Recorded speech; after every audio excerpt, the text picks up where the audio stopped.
এই যে দেখুন, এখানে আবার দেখুন কত লাল শাপলা, মানে শাপলা সাদা ওই ধারে দেখেছি আসার পথে। নমস্কার, Aishi life and Sundarban daily blog চ্যানেলে সবাইকে অনেক অনেক স্বাগত জানাই। এখন সকালবেলা একদম 6টা বাজে। তো সারা মানে 2টোর দিকে ঘুমিয়েছি, আবার এই 5টা 6টার সময় উঠলাম বাজারে যাওয়ার জন্য। না সকাল সকাল না গেলে মাছ পাওয়া যাবে না, তো ঘুমের চিন্তা করতে গেলে হবে না, খাবার চিন্তা করতেও হবে। এইবারে সোনামাকে রেখে যাচ্ছি, ঘুমিয়ে আছে মায়ের কাছে। ওই জন্য তাড়াতাড়ি করে বার হয়ে পড়েছি দাউদপুর বাজারে। মানে আমাদের এখান থেকে বেশ খানিকটা গাড়ি চালিয়ে যেতে হবে, দূরও আছে। তো দাউদপুর বাজারে যাব, আর বাজারটাও আপনাদেরকে দেখাবো দাউদপুর বাজার কেমন। তো সম্পূর্ণ পর্বটা দেখতে থাকুন, খুব ভালো লাগবে।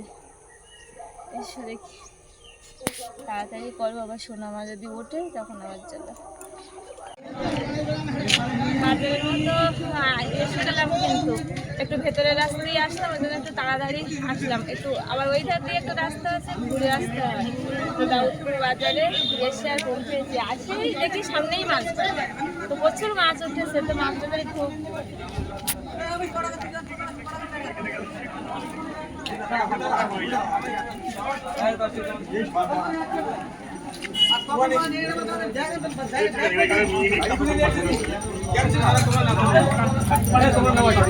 এখানে মেঘনা মাছ দেখুন।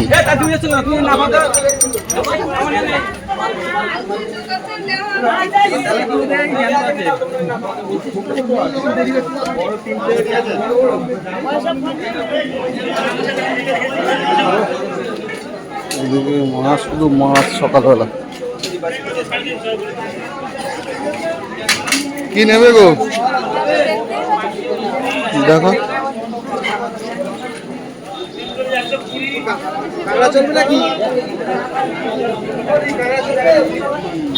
দেখ আসছে।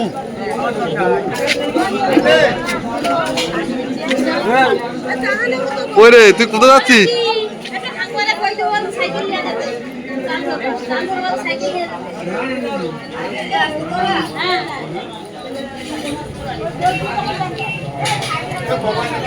দোকানগুলো এখনো সব খুলে পারেনি, সবে 6:30 বাজে। তো বাজারটা কিন্তু খুব বড় আছে।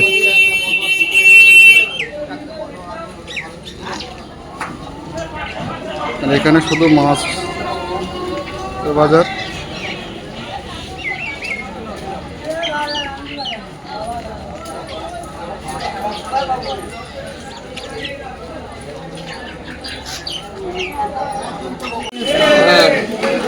এই কাকুর কাছে তেলাপিয়া মাছ নিয়ে নিলাম। লাইন থেকে তুলেছি, একটা ছোট মাছ দেখি।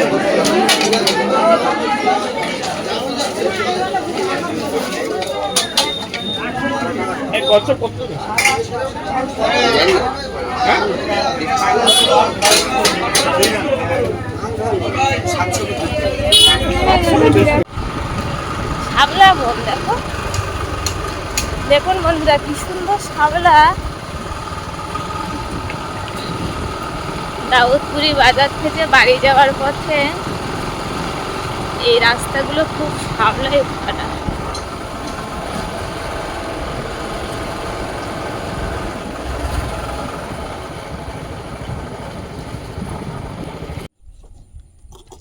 দাউদপুর দিয়ে যাওয়ার পথে একটা সুন্দর দৃশ্য দেখতে পেলাম, মানে যেটা কোনোদিন এখনো চোখে পড়িনি। এই যে দেখুন শাপলা বাগান, মানে যে শাপলা ফুল, সেই শাপলা ফুলগুলো পুরো বিঘেকে বিঘে জমি জুড়ে এই শাপলা বাগান, এই শাপলা ফুল একটা আশ্চর্যজনক ঘটনা।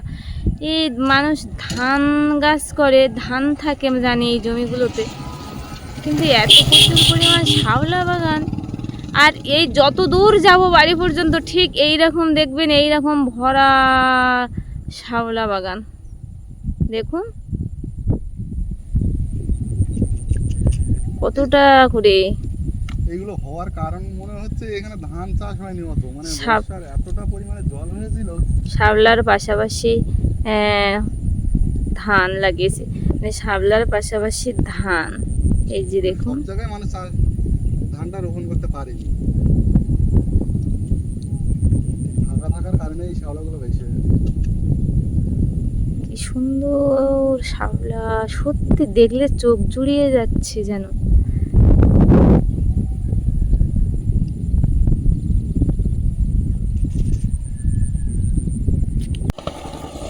এই যে দেখুন যতদূর চোখ যাবে শুধু শাপলা বাগান। এই যে কি সুন্দর পরিবেশ, দারুণ লাগছে কিন্তু, মানে দেখো কত সুন্দর ফাঁকা, এখানে কোনো বাড়ি ঘর নেই। হ্যাঁ এই রাস্তাটা কিন্তু খুব ফাঁকা।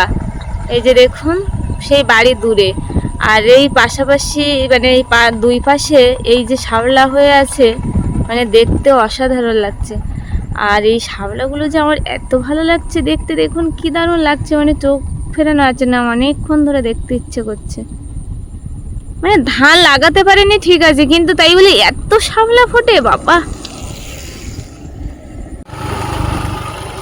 কি রৌদ্র, বেশ ভালো, আকাশটা মানে পরিষ্কার আছে, খুব সুন্দর।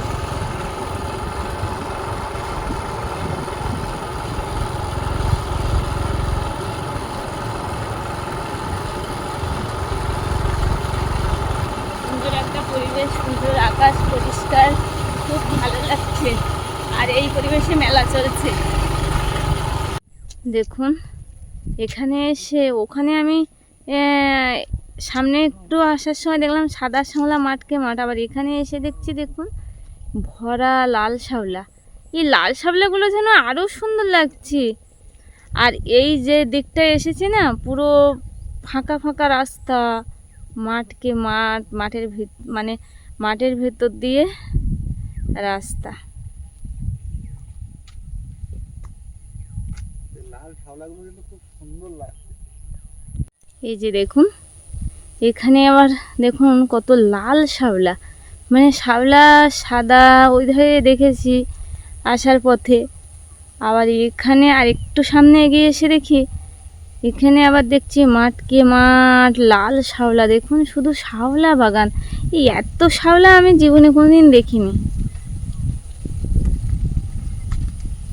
আর শ্যাওলার পাতাগুলো দেখুন, বড় বড় পাতার মাঝখান দিয়ে দিয়ে শ্যাওলার ফুলগুলো ফুটে আছে, এত সুন্দর লাগছে দেখতে।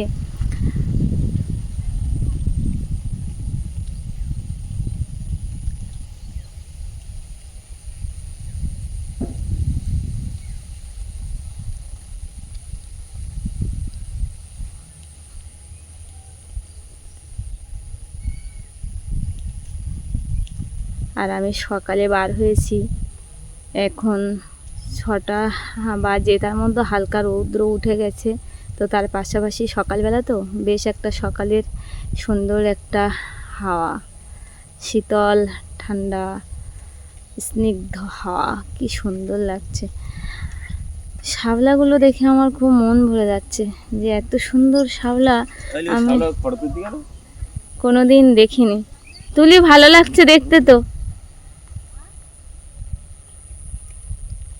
প্রচুর শাপলা বাগিচা। ওই যে দেখুন এখান থেকে মাঠকে মাঠ শাপলা, বিঘে কি বিঘে শাপলা, মানে মানে বিঘে বিঘে জায়গা জুড়ে শাপলা। এই শাপলা সারা জায়গায়। এই দিকটা আসলাম এই দাউদপুরি যাবার দিকে, তো দেখুন কত সুন্দর একটা পরিবেশ, ধান বাগান, আবার তার পাশাপাশি বিঘে কি বিঘে শাপলা বাগান।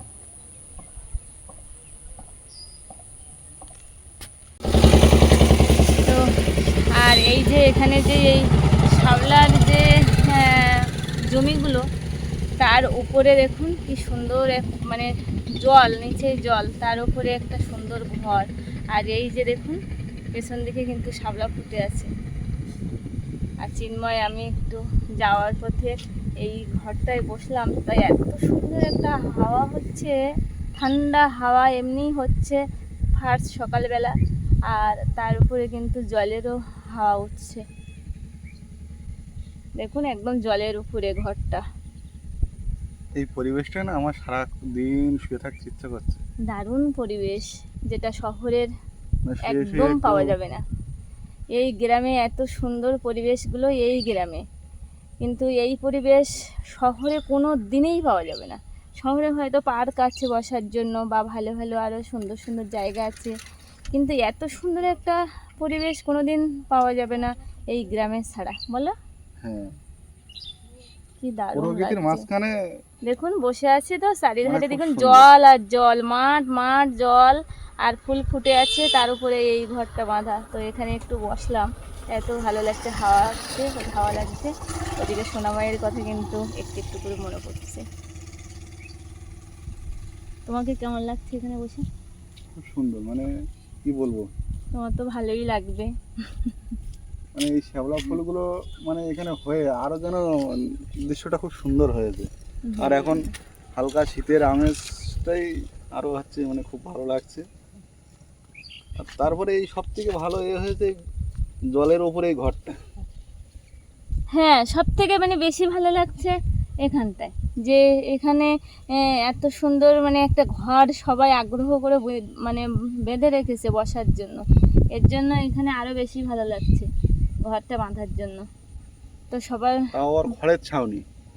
এখানে কিন্তু বিকালের মানে এখানকার যে মানে ছেলেরা, ওনারা এই পরিবেশটা তৈরি করেছে এই জলের উপরে ঘরটা। কারণ এখানে বিকালে ছেলেরা সব বসে এখানে আড্ডা মারে। তো বিকালবেলা সন্ধ্যাবেলা পড়ান্ত বিকালে এখানে সব ছেলেরা, যখন চাঁদনি একটা রাত হয় তখনও এখানে বসে কিন্তু আড্ডা হয়। ওরা বিকালে এই আড্ডাটা অনুভব করে, মানে আনন্দ করে খুব এখানে বসে। আর এখানে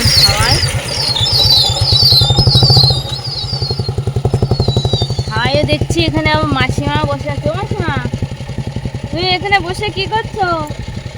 হ্যাঁ, বসে কি করছো? এখানে হাওয়া লাগছে? এখানে হাওয়া লাগছে বলো? ও, তোমার বাড়ি কোন দিকে? বাড়ি কোন দিকে? ও, এইটা বাড়ি, ওই দিকে তোমার কাছাকাছি বলে। মাসিমা এখানে বসে আছে, তো বলছে যে এখানে খুব সুন্দর হাওয়া, খুব ভালো লাগছে, তো এখানে বসে আছি। মাসিমাদের বাড়ি এই যে দেখুন, এই বিল্ডিংটা দেখা যাচ্ছে ওই ফাঁক দিয়ে, ওটা তো বাড়ির কাছে এসেছি, তো ওর জন্য এখানে এসে বসে আছে। আর বেশ একটা সুন্দর শীতল হাওয়া লাগছে, তো বয়স হয়ে গেছে তো খুব ভালোও লাগছে মাসিমাকে।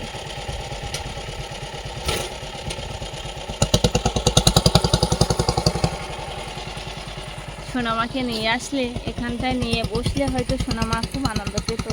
এই শাপলা ফুলগুলো ফোটা দেখলে, এখানে একটু হাওয়ায় বসালে খুব ভালো লাগতো ওর।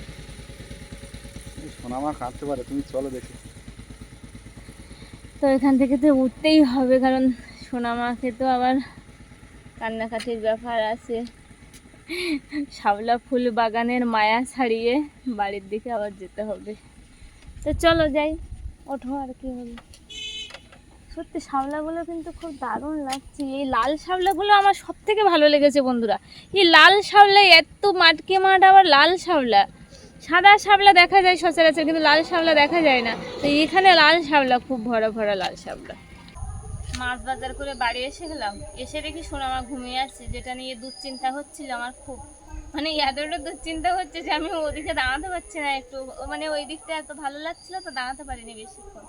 এসে দেখি ঘুমিয়ে আছে, বেশ ভালো একদিকে। তো আর এই বাজার থেকে মাছ নিয়ে আসলাম, ওখানে তো শুধু তেলাপিয়া মাছ উঠেছে আর ছোট ছোট ভাঙাল উঠেছে, তাই না বলো? কি খাবো ছোট ছোট ভাঙাল? তো তেলাপিয়া মাছ নিয়ে আসলাম, এই যে। আর একটা কি মাছ নিয়েছো দেখাও। এই যে তেলাপিয়া মাছ নিয়ে এসেছি 1-2 কিলো। কিন্তু এগুলো, এই যে এগুলো আমাদের গ্রামের মানে পুকুরের মানে বাজারে, গ্রামের বাজার তো, গ্রামের পুকুরেরটা ওঠে। তো এই যে দেখুন 1-1.5 কিলো 2 কিলো নিয়ে এসেছি। আর চিন্ময়ের সব থেকে হচ্ছে প্রিয় মাছ,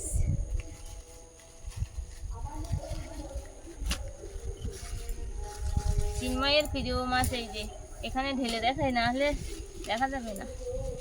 এই যে চিন্ময়ের প্রিয় মাছ, এই মাছগুলো সব থেকে সুন্দর মাছ, কিন্তু এই মাছগুলো কলকাতায় প্রচুর দাম। আর এখানে কিন্তু বন্ধুরা একদম কম দাম নিয়েছে, 200 টাকা কিলো। 200 টাকা কিলো নিয়েছে এখানে। এতটা কম দাম দেখুন। মানে এতে জিয়াল মাছ আছে, তারপরে পাকাল মাছ আছে, যেটা আমাদের ভাষায় আমরা বলি তোড়া মাছ, আর ট্যাংরা মাছ আছে। তো দেখুন কত সুন্দর। বলে মাছ আছে, দেশি বলে আছে, এর মধ্যে মানে 3-4 রকমের মাছ একসাথে মিশল করা। তো এই মাছগুলো সব থেকে চিন্ময়ের পছন্দের প্রিয় মাছ। আপনাদেরও পছন্দের, যারা আমার বন্ধুরা শহর বা বিদেশ থেকে দেখছে, তো তাদের সব থেকে এইগুলো পছন্দের মাছ, শুধু চিন্ময়ের নয়। তো যাই হোক, বাজার থেকে সব কিছু তো আনলাম, এই মাছ আনলাম, ওটা আনলাম। মা বলছিল একটু চিংড়ি মাছ আনলে ভালো হতো, কারণ বাগানে বিভিন্ন রকমের শাক হয়ে আছে, তো শাক রান্না হবে।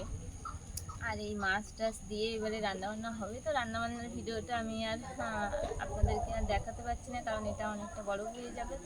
তো আজকে ভিডিওটা এখানেই শেষ করব। আর ভিডিওটি কেমন লাগলো কমেন্টে জানাবেন, ভালো লাগলে একটু লাইক শেয়ার করে দেবেন। আর গ্রাম বাংলার এরকম সুন্দর সুন্দর ভিডিও দেখার জন্য আমার চ্যানেলটি সাবস্ক্রাইব করে দিয়ে আমার পাশে থাকবেন।